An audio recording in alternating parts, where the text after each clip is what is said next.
Hi everyone, and welcome to the Spencer Lodge podcast in partnership with the awesome Najahi Events. If you haven't heard of Najahi Events before, go check them out on Instagram. They're the kind of people that not only bring the awesome Tony Robbins to towns like Dubai, but also my next guest on the show, Andy Harrington, who I'm really excited to have coming to join us today.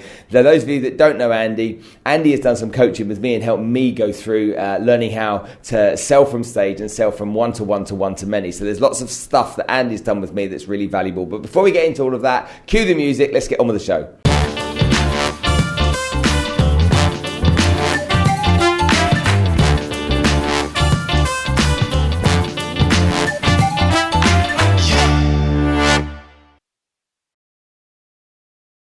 Yo, Andy.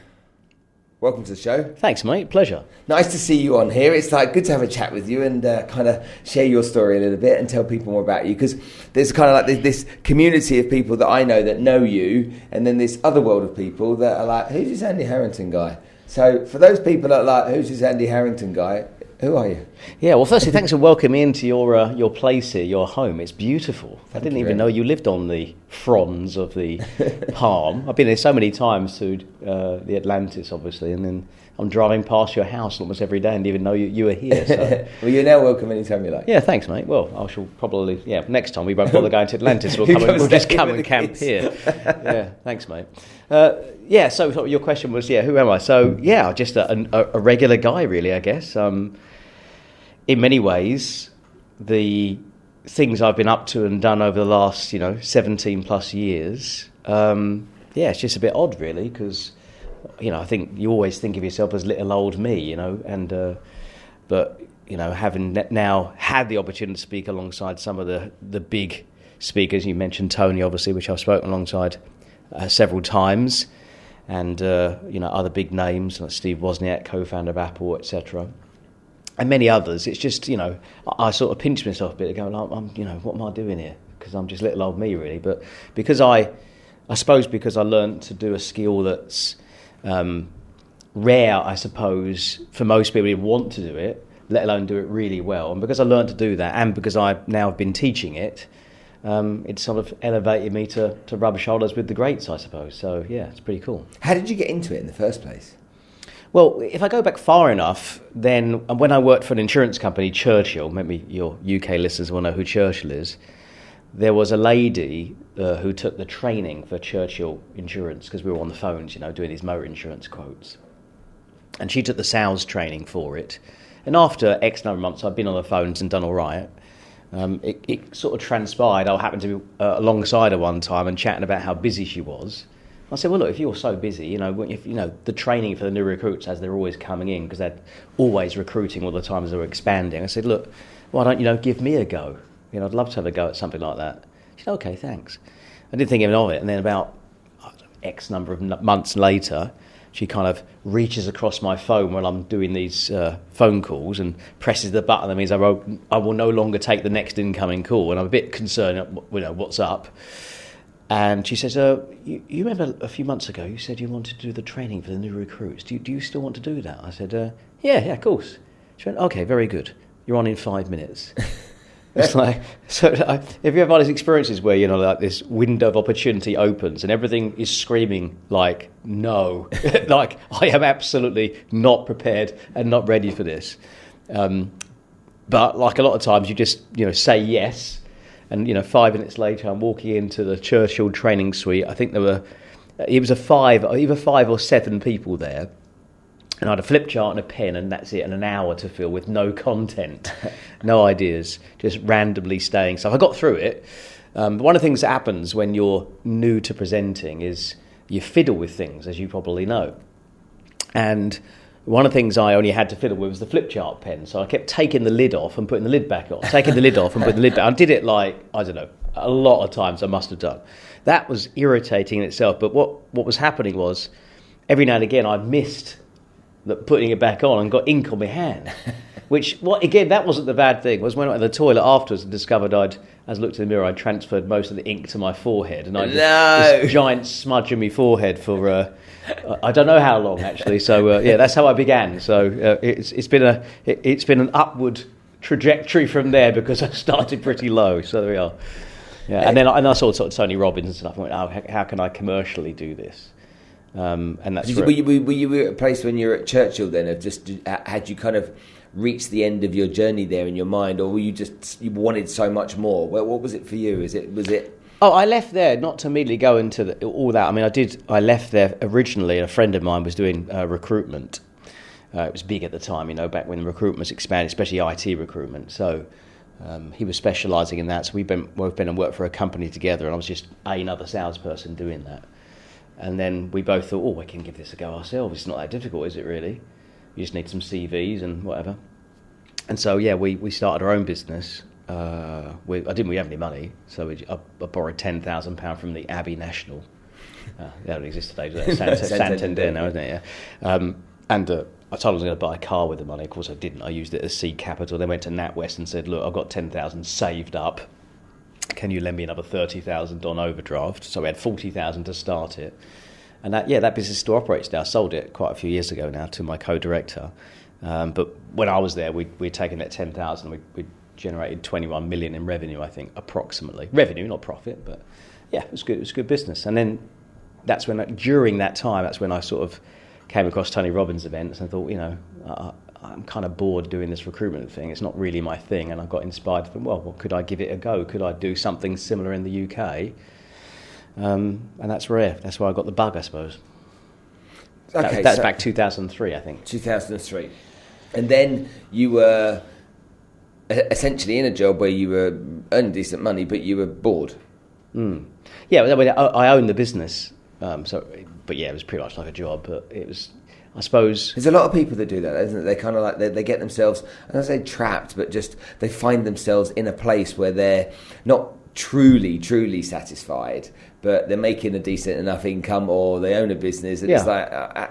it's quite a bold step for a lot of people just to go, break those handcuffs off, and I'm just going to go in another direction. Yeah, exactly. I think sometimes you get into business because you fall into it, because that's just the area you happen to be in. And that's what happened in recruitment. We sort of chased the money, really, because that's where the money was. But I guess I felt a bit uninspired in the end. And then, if you go to a motivational mindset type Tony Robbins event, you're going to get inspired, and then you think, oh gosh, this feels different. This feels like something I want to do. I looked at Tony Robbins and thought, I want to be like him, I suppose, like a lot of people. But you don't teach people. Sorry, Tony doesn't teach people how to speak from stage. What you do is a craft. It's a skill that you teach. So how did you learn that? Where did you go? Because Tony Robbins is an event, and guess what? We've all been to them. They're fantastic, and we learnt some business mastery, business skills, and UPW and stuff. But how did you take that bit? How did that actual part come to you? So when I originally started, I wasn't teaching public speaking because, I'd only just started, so it's not the best qualification in the world, is it? I did the original sort of mindset stuff. So for years, originally, I did the mindset. I started out, I ran a free event called Breakthrough. So a 3-hour sort of preview event, free, and... I was doing all the wrong things, really. So I was giving away too much. People had a big board break experience at the end. So 300 people breaking wooden boards. I was just tired. I'm holding 300 wooden boards and people breaking through and stuff. And it was just, and I was making a few sales. But like Bruce Lee stuff? Yeah, exactly. I wasn't really sure what I was doing, really. I was sort of just making it all up. And then at the end of that, at the end of the Breakthrough event, we sold him into another event called Fire Your Desire, which was like a 3-day... sort of weekend event, with the fire walking and all that. So I was just basically a Tony crony. I was just basically copying him, I suppose. That business ultimately didn't make it, just because personal development is actually not that easy to make money out of, because it's a soft skill, right? So it has potentially a financial amount that people are willing to pay for it, as opposed to a hard, tangible business type skill. And I hadn't learned that yet. So after that business didn't work out, I thought, okay, well, let's lick my wounds for a little bit, figure out what went wrong and what could I do instead, because I still want to do the speaking thing. And I thought, I'm always good at speaking, why don't I teach that instead? So that's how I sort of came back, and then I just looked back at all my previous videos of stuff I've been doing, because the events were great, and I thought, what's he doing up there? What's he doing, that guy up there? Can I teach that? And sort of try to work out what I was doing naturally and turn it into a system to teach others. So there wasn't somebody else that was teaching that speaking from stage stuff a tool that you went and saw what they did on a stage and said, hold on a minute, I'm going to model that? I see the Tony bit you modelled, but was there any competition for that kind of stuff around? Oh, no, not really. The only I don't know anyone that does it apart from you. I'm sure there are others around that do it, and some just do product, for example. There's always good people out there do different things. My speciality is trying to help people, is to learn how to also sell authentically from the stage, but not by giving empty content, by actually teaching. And at the same time, I always think information for free, implementation for fee. So give them loads of information, but what you sell them next is implementation of the information, which most people find the most difficult. So you have to find a solution for that. The only other thing that was at the time, which I did attend, which is good because I was obviously learned NLP because that was the sort of bedrock of my personal development stuff. There was a sort of trainer's training for NLP, which was actually a 17-day training course where you had to learn the skills to train NLP. So you had to teach NLP content, but at the same time, obviously, you're getting feedback on your own speaking skills. So there was a lot of that goes into also what I do today as well. There's a fair grounding of that as well. That's interesting. I didn't know that about you. Yeah. I don't know if I could do a 17-day course of anything. Oh, it was incredible. It was horrendous. It was really tough. It was. Was it one of like a residential course that you had to? Yeah, exactly. I think there was one day off maybe in between, but you had to learn how. At the end of it, you had to teach NLP and do NLP interventions live on stage and stuff. So that's more than master practitioner, isn't it? Oh yeah. So you practitioner, master practitioner, and trainer's training, which is in essence you're now qualified to train prac and master prac, etc. Well, that's all completely unregulated. Obviously, it's not really. It's just there's no rules that say you can or can't teach anything, is there? Really? No. But within certain NLP societies or whatever, there are a few sort of unspoken rules about what the right etiquette is to be qualified to train people. Obviously, Tony Robbins trains people on this stuff, and I think Tony ever did NLP practitioner. I don't think he passed master prac or didn't do it. But the thing is about NLP, I think, is like what Tony figured out quite early on is there's no differentiator. If you're teaching NLP, what's different about you, the way you teach NLP from somebody else teaching NLP? And then once the market was flooded with so-called NLP trainers, there's not a lot else you can do to make them come to yours because everybody else is down the road can do it as well. So what Tony figured out is he created his own framework, his own models, and his own ideas based around it. And that's what we do. We teach people how do you put together a model or framework of what you do visually, so you can show people essentially what your recipe is. How do you get a result for them? Whether that's helping people overcome let's say some kind of grieving situation. What's the steps to that? What's the framework? What's the pathway? Mm-hmm. Or it might be how do you get more sales? Or how do you do social media? How do you do a podcast? There's always steps to something, and what you want to do is share that information with people in a broad sense. And if they want the skinny on it, for example, to get right down to the implementation level, then normally they'll come either to learn that directly with you one-to-one, or there could be an advanced course or ongoing mastermind or something like that. And that's what the information business is really based around, isn't it? Did you, when you started teaching people how to speak and sell from stage, you were obviously kind of like fettling out and creating the right type of content and made some mistakes along the way. Sure. How far into your journey did you of doing that? Did you go, I've got this? Did you have like an aha moment, or did you have like this time where you're like, you know what, I've worked on this for a while now, and this is really slick? No, not really. I think I'm still figuring it all out. I think you don't stop. I think that's what entrepreneurs do. There is no you've made it, whatever that is, or you've figured it out. I think good entrepreneurs constantly stay on their toes and are constantly aware that things evolve and change, because everything, every product, every service, every idea you have has its day. It always evolves. There's like the early adopter phase, the growth phase, and then there's a phase where it sort of matures, and then eventually it starts dying, right? I mean, look at the iPhone. No one's going to buy the original iPhone today. It's we're on iteration number 11, aren't we? So it has to constantly innovate. So I think it's a mistake to ever think, I've made it, because then you're a dinosaur, really, because you're not going to innovate. Because world changes, technology definitely advances and changes things. So if you think you've made it, I think you're in trouble, really. So yeah, I constantly keep telling myself. Well, I don't even have to tell myself. I just constantly keep thinking, what's next? How can we evolve it? How long ago did you write your book? That's a good question, actually. Put out 4 years ago now, I think, maybe. Yeah. It's a Sunday Times bestseller. What's it called? Passion into Profit. And I've written a book, and it's a bit of a labour of love writing a book. Did you find it a cathartic process, or was it for you, not much fun at all putting it together? How did you enjoy it? Yeah, it didn't take very long, actually. Oh, really? Probably about 36 to 40 hours in total of writing. But because I no longer like you, and I'm interested in this conversation. It's just because for years because I'd been teaching it for so long, it was just very easy for me. It was almost like just running one of my events. All I had to make sure is I structured it, and what I wanted to do is make it conversational. What makes podcasts interesting to listen to, rather than the one voice only, the two voice, the ebb and flow of a conversation is what makes any content pretty interesting to listen to. When it's just one voice, direct to camera, direct to mic all the time, that can be quite monotonous. But the ebb and flow of a conversation changes it. So what makes a conversation is one person asks questions, predominantly at the moment yourself, obviously, as the interviewer, and me as the interviewee, I get to answer the questions. Yeah. And that's kind of interesting because each question is almost like a problem to solve, isn't it?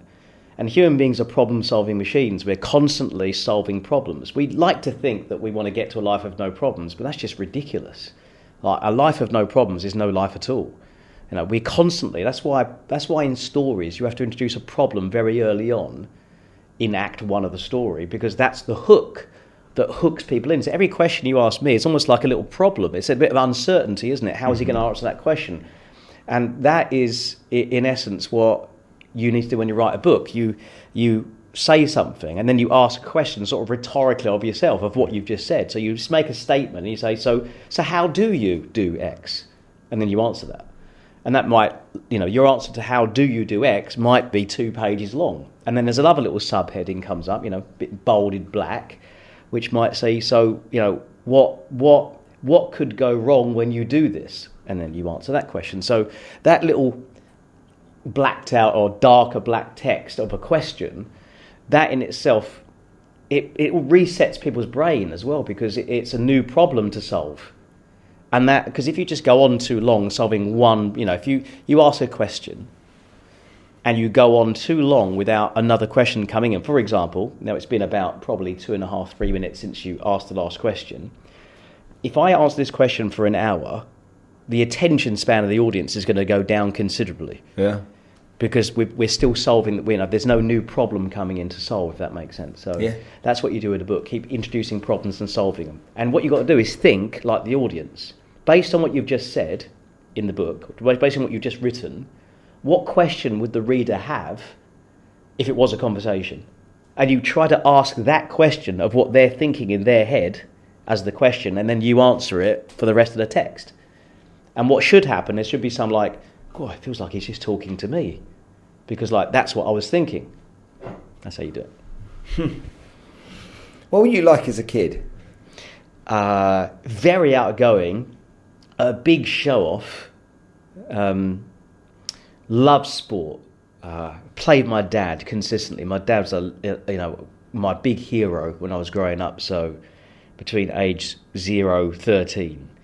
My dad was my hero. We'd play a lot of sport together in the garden or go out places and play cricket, football. Cricket and football, I suppose, were the two ones. Probably football more than anything.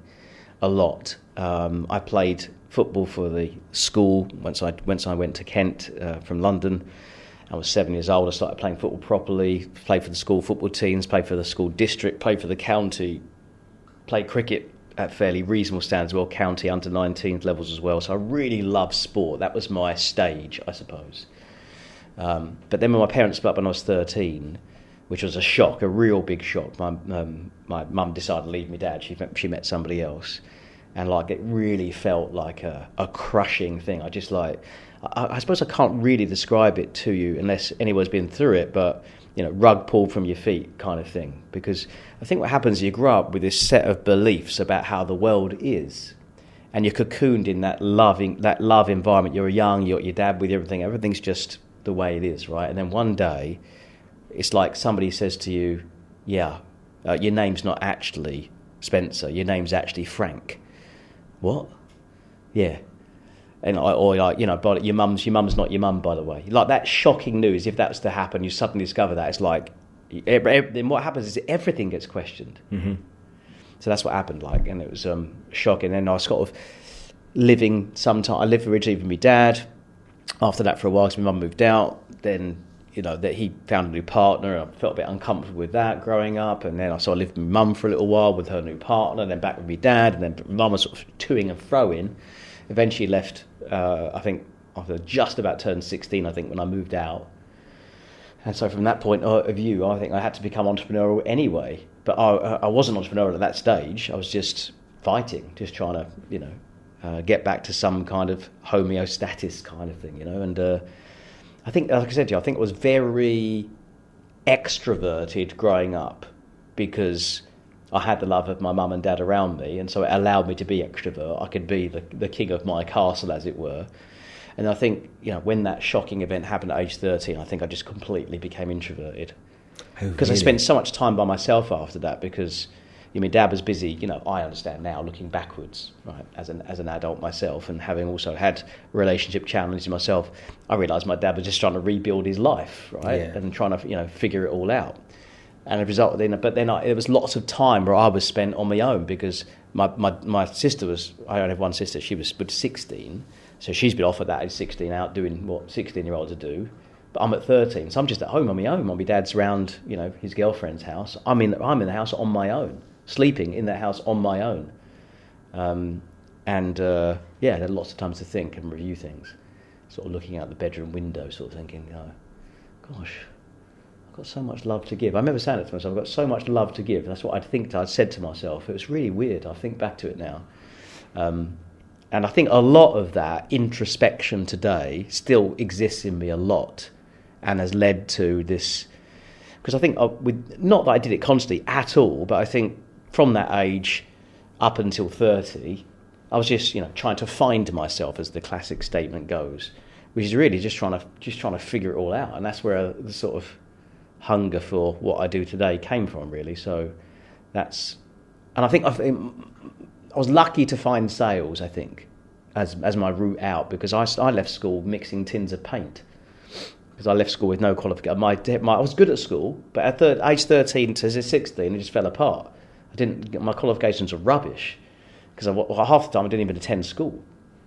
And not that I was playing truant, I just told my mum I was ill, and she was just like, oh, okay. You know, and really it was just wanting to spend time, you know. I just hide, really.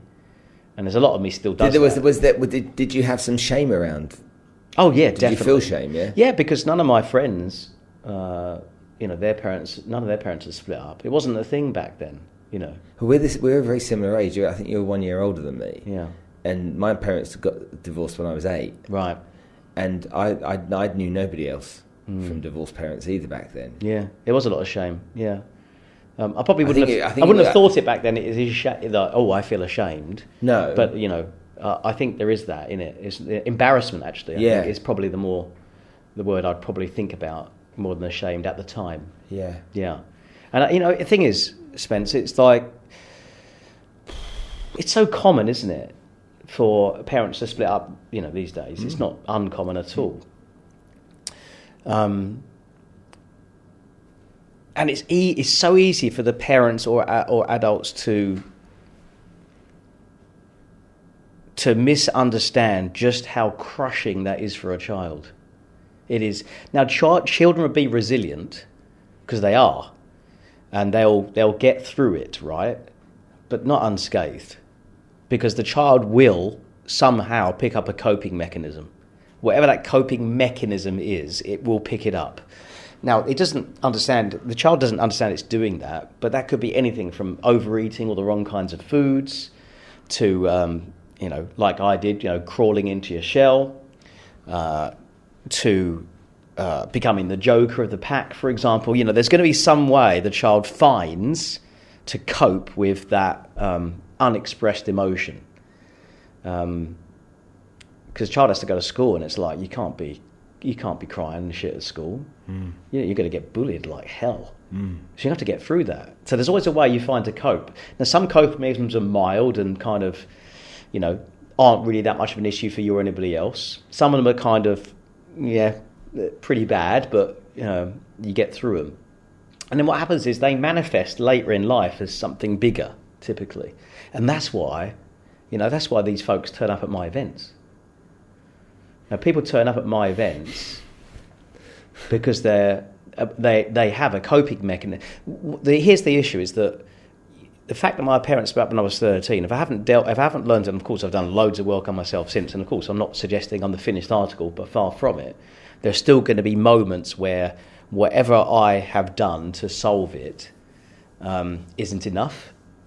Because of the event I go through is so significant that it fires off an old wound, for example, right?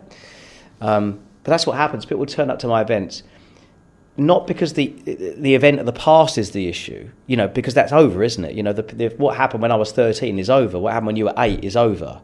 That's not the problem. The problem today is the coping mechanism. That's the problem.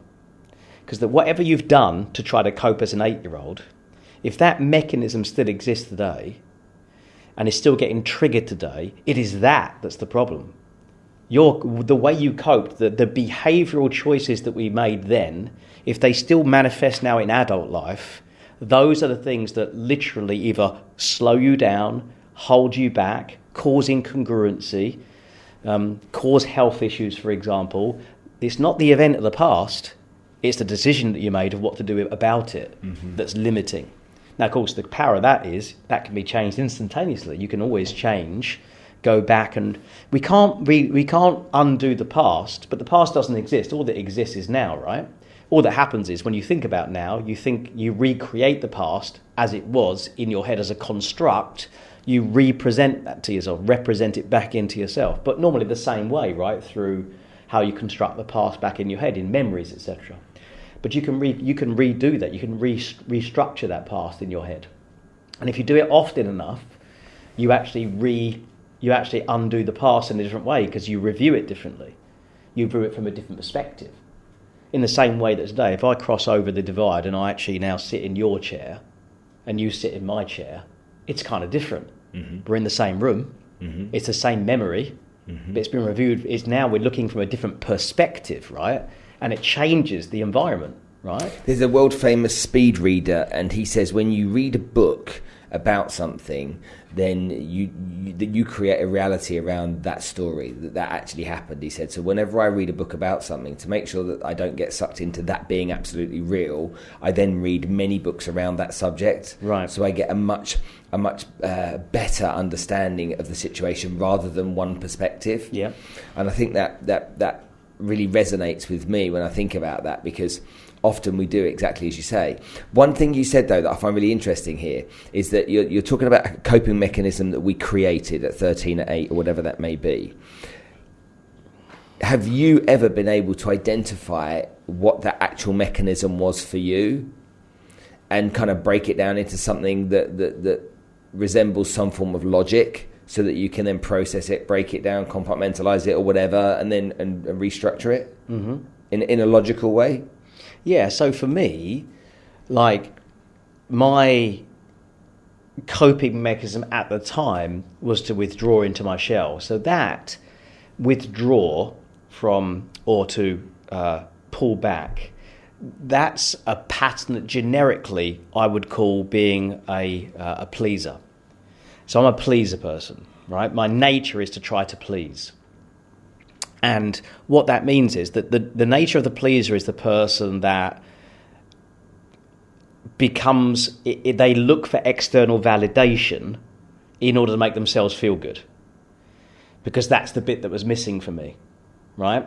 People who don't run the pleaser pattern have a good way to validate themselves, right?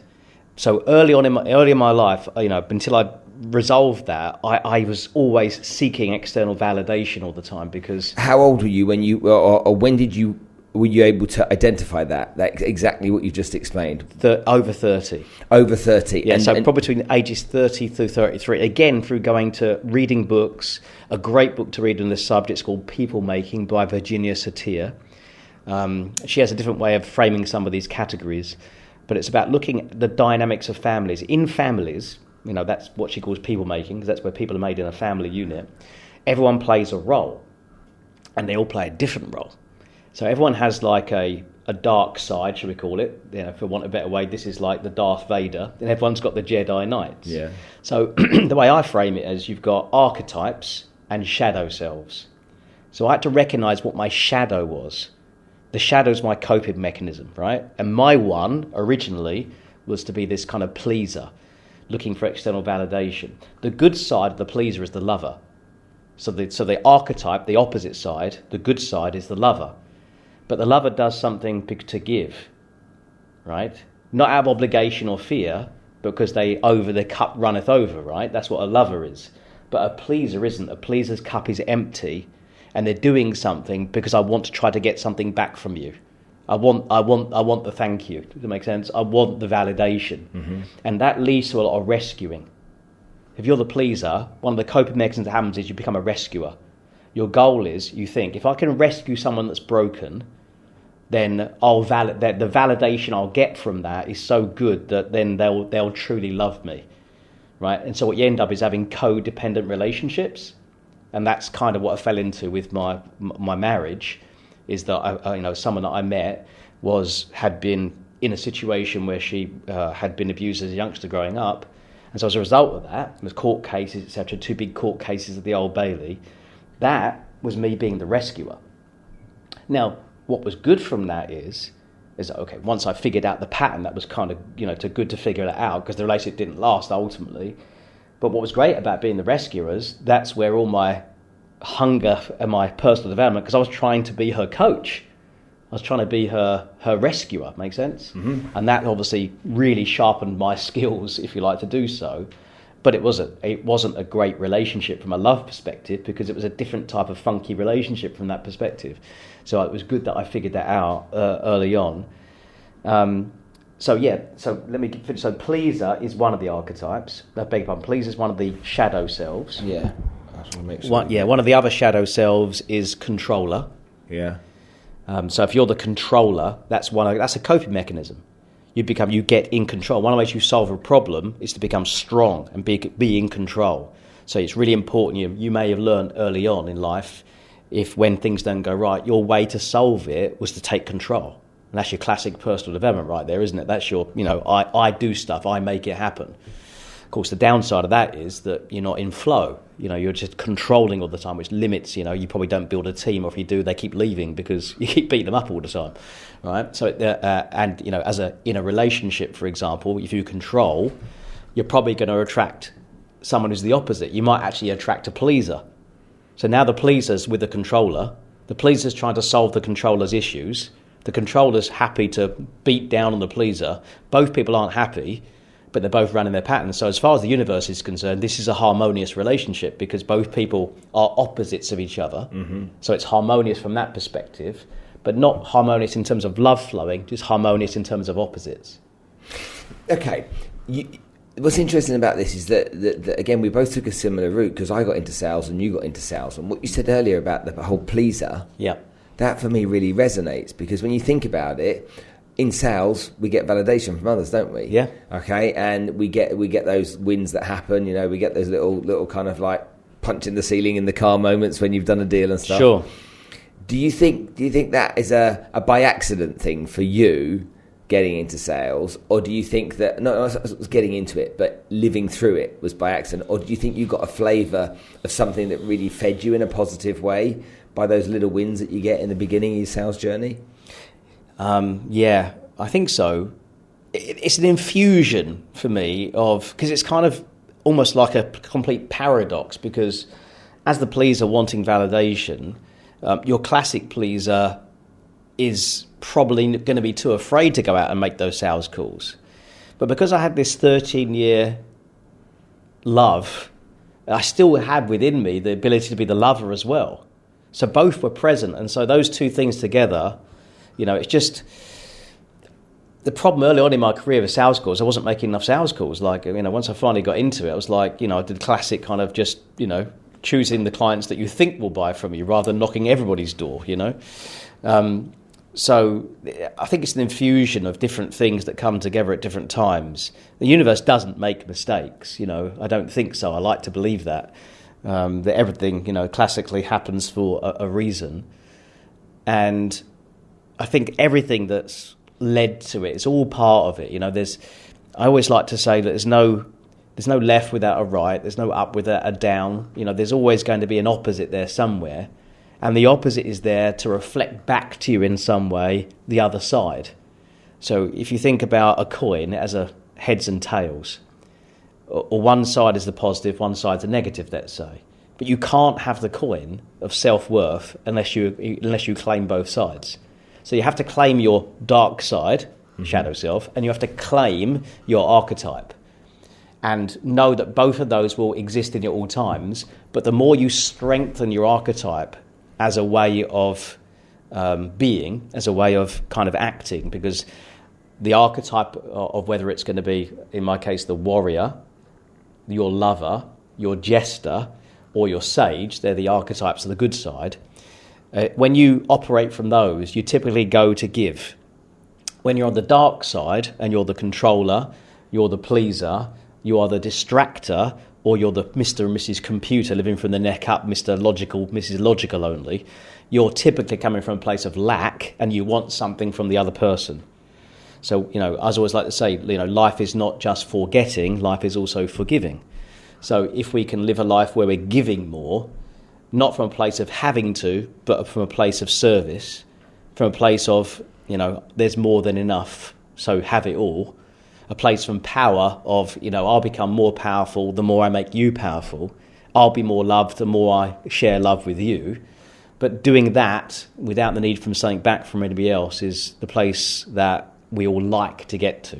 But you're going to be challenged all the time. No life is ever positive all the time. The classic, feeling beating yourself up because today you're feeling negative. You just got to embrace it. Got to embrace it, claim it, ask yourself a better question to reorientate yourself back to more of a archetypal sort of response. So you're more positive in nature, and you'll probably find yourself having a better life. Fascinating stuff. What do you think, guys? Interesting, yeah? Okay. You've got an event here in Dubai fairly soon. I have, yes. Tell me about the event and let our audience here understand what kind of stuff they'd learn at an event like that. Yeah, so thankfully we share the same promoter sponsor, Najahi, and so they have been very gracious in inviting me over to speak. I'm here now, obviously, but I did an event a few weeks ago, and we've got an event coming up, I think 15th of November, I think, yeah. It's called Passion into Profit, and it's a melting pot of many things we've been talking about. But from a perspective of learning and discovering how, as a individual, you can share, your story to help inspire more people. If you have a business, how do I create a talk that I can deliver either online or in person, one to many, that describes what you stand for, what you believe, what you do as a business, what problems you solve, such that you attract to you the kind of ideal clients that you can help. So it's very much a case of putting together like a few hours of talk or presentation that essentially becomes the front end of the business that drives new customers into you, such you can sell whatever service or product you have. And that all comes from really two or three major pieces. One is, what's the story? Because every business, every person, every product, every service needs a story around its creation or why it's there, so to give the audience the why. Then you need to have some kind of central framework to what you do, as in, a la 7 Habits of Highly Effective People, for example. There you are, there's the framework, right? So you need a framework or recipe that makes you unique to what you do. So that gives your audience the what you do. And then there's some keynote presentation that goes around it that gives a bit of a flavour of the how, if that makes sense. And then ultimately, at the end of that, why not make an offer to people to do business with you in some way, if indeed they are a perfect customer of you, have the problem that you can solve, or want the result that you can help them to get. So that's essentially what we do. And it's fun to do. We've been doing it for 17 plus years now. Is it a one-day event, 2-day event? Yeah, one-day event, yeah. So one-day event? Yeah, I think we start at 10, finish around 4:30, something like that. And I think it's at the probably the Dusit Thani Hotel, I'm sure it is. The Dusit Thani Hotel? I think so. That's the last one, but I'm assuming the next one will be there, but yeah. Okay, well, we can put a link on there with it. What kind of people should go to an event like that?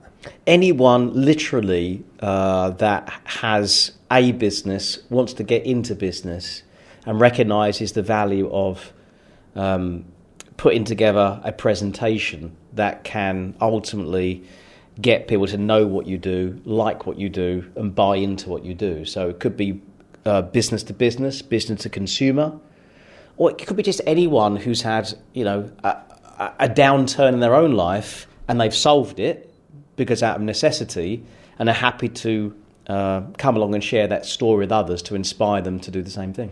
Look, as far as I'm concerned, this kind of thing is, from a sales perspective, it's helping people go out and find prospects. Yeah. At the moment, there'll be people that will be running, PPC campaigns and various lead generation strategies to go and find people that might be interested in their product. The real estate industry here in Dubai is a great example of that. The conversion rate on leads in the real estate industry is less than 1%. Sure. And so but nobody is putting together events where they can teach product launches, but they're not putting events together where they can teach people, and add some value to people and bring that to them. And I think a lot of people could benefit from learning how to go about doing that. And even if that's, putting a group of 10 or 20 people in a room and teaching them about their business and what they do and how they add value, I think that it's so important now in modern day selling, because a lot of people have gone down, you and I remember the days when it was knock, knock, knock, cold call, 25 years ago. Yeah. And it's not that anymore. But because everybody is running, Google AdWords and really trying to generate leads that way, I think that it's really powerful that if you learn the skill where you can tell the story of your business but really educate people, the buyer has changed his behaviour. The consumer doesn't want to be sold to anymore. You said before we started about your mobile phone being on silent. If anyone calls, it interrupts you. Yeah. So we keep our phones on silent because we don't want to be interrupted. So when I look at that, I see it as really important for every business to learn that kind of stuff. And I'm shocked that more don't. Yeah, so what you said there is powerful in that what we do is education is the draw. So what draws people to you is they're going to experience education. And the beauty of that is when, whether it's 10 people sitting in front of you, 20 or 100 or 10,000, then in order for someone to effectively learn and be educated, their mind has to open. And of course, while their mind is open, if you're able to subtly at the same time be selling throughout, then they're not resistant to that communication, because the communication is one of giving, not trying to get a sale. So it's not ask and you shall receive, as in the old mantras, you have to ask for the sale 7 times. And apparently, magically on the 8th time, somebody finally either gave up or said yes. It's not ask and you shall receive, it's give and you shall receive. And the giving is the giving of valuable education around the core area on which your business is solving problems in. So in essence, you're inviting people, giving great knowledge, know-how and experience based on the content you have on what you do as a business owner. Educate them, whether it's for 15 minutes, an hour, 2 hours. Over that time, you're educating the audience. They're opening up to you. You're building reciprocal value. You are demonstrating your expertise. You're giving in advance, which gives you 2, 3, 4 hours to obviously build rapport, subtly sell. Now, whether you immediately say, right, do you want to do this, here's an offer, go to the back of the room and sign up for it, or whether it's a 2-step approach of, sign up for this and we'll have a separate meeting about it, whether it's a 1-step, 2-step, 3-step, whatever, then ultimately getting people to experience what you do for a longer period of time, rather than being in a classic sales situation where they're immediately resistant, want to get out the sales situation as quickly as possible, which means they're resistant about and your ideas and your thoughts are bouncing off. They are, wanting to get out of it. The opposite of that is that they're learning, growing, expanding and experiencing great value. They're opening up to you. And of course, you do that education on a one-to-many basis, it stands to reason you'll be more effective. I agree. I know you're busy and you've got to get off because you've got some elite training program going on at the moment here in Dubai. Yes. But thank you very much for taking this time early in the morning to come and chat with me. We'll put the link of the event onto this video, but if people wanted to get hold of you, they wanted to follow you and engage with you, how can they find out about you? Yeah, just andyharrington.com. We've recently updated the website, so I hope it looks a little bit more modern now. So they can go there. There is some free resources on there, access to my YouTube channel, for example. Andy Harrington's another way, but you can access it through the website or just go to YouTube, andyharrington.com, and all the other socials as well, I guess. Or you can get my book from Amazon, Passion into Profit. Okay, so you've got a bunch of ways to get hold of you. Andy, thanks for your time. Good to see you. And good luck today with the rest of the event. And on the 15th of November, can I come and see you? Oh, absolutely. I demand that you do. Yeah. Good stuff. Thank you. It's been a pleasure.